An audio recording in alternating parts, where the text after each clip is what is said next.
July 1588, 130 Spanish warships sailed toward England's shores under the command of King Philip II, with 30,000 men and what was supposed to be enough firepower to blast Queen Elizabeth, the first off her throne forever.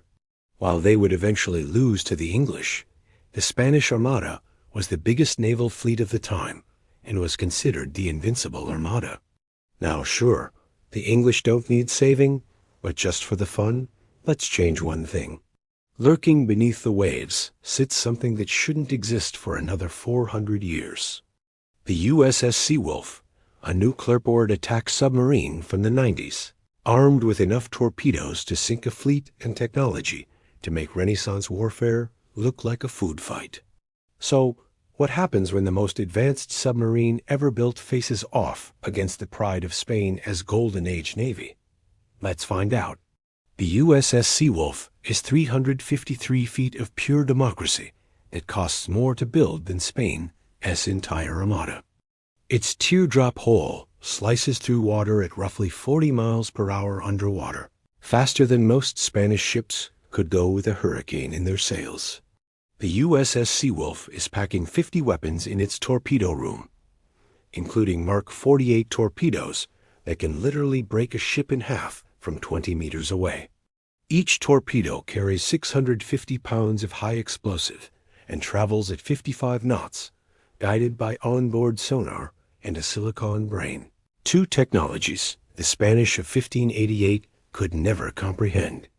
Also on board is a nuclear reactor that produces 200 megawatts of power, enough to run a small city and never needs refueling. While Spanish ships depend on good weather and have to resupply every few weeks, the Seawolf can stay submerged for months, limited only by how much beef jerky the crew packed. Its sonar arrays can hear a shrimp sneeze from 50 miles away. And remember, in 1588, when long-range detection meant a guy with decent eyesight up in the crow's nest. This is basically cheating. The sub knows where every Spanish ship is before they even know there's an England to invade. Wrapped in anechoic tiles that absorb sound, the Seawolf is impossibly quiet. To the Spanish Armada, it's invisible.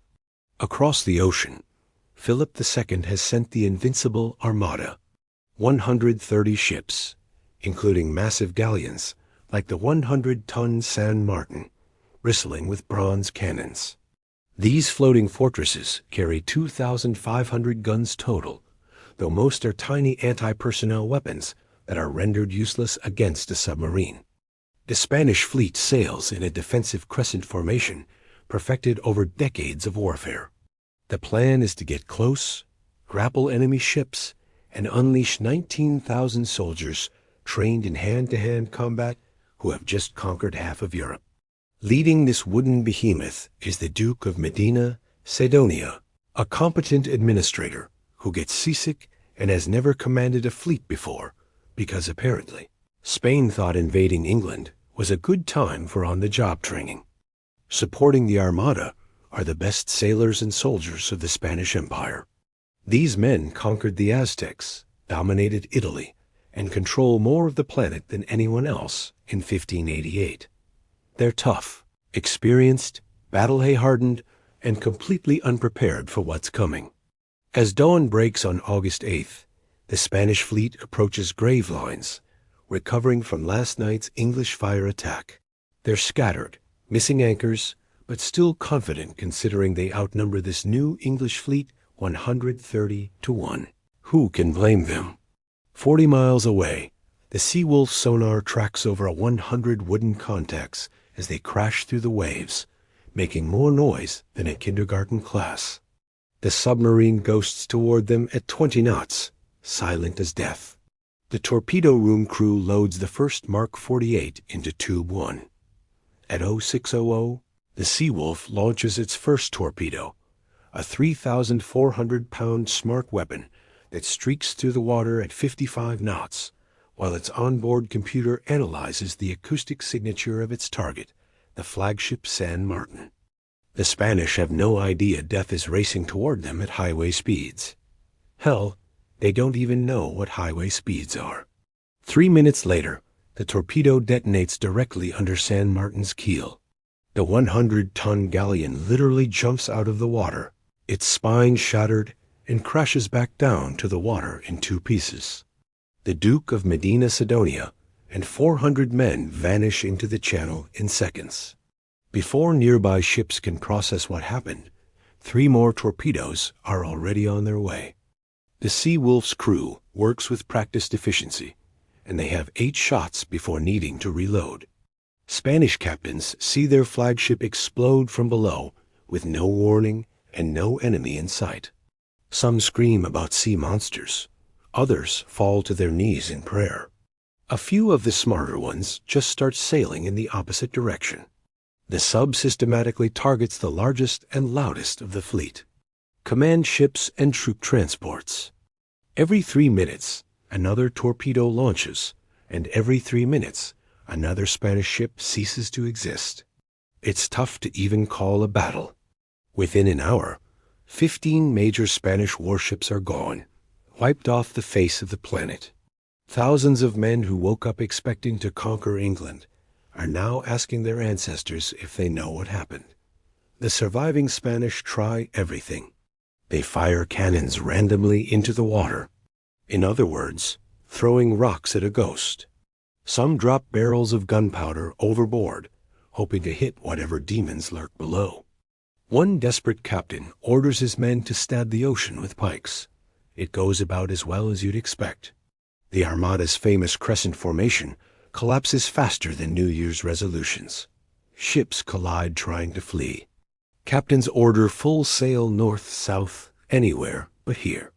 The most disciplined naval force in the world becomes a panicked mob. But even time-traveling death machines have limits. The Sea Wolf carries 50 weapons, not 130. After expending 30 torpedoes to sink the Armada's core, it has to get selective. The crew targets ammunition ships, creating spectacular fireworks as powder magazines detonate.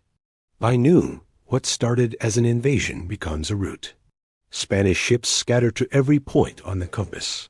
Some make for the Netherlands, others for France. Most just want to go home and pretend this never happened.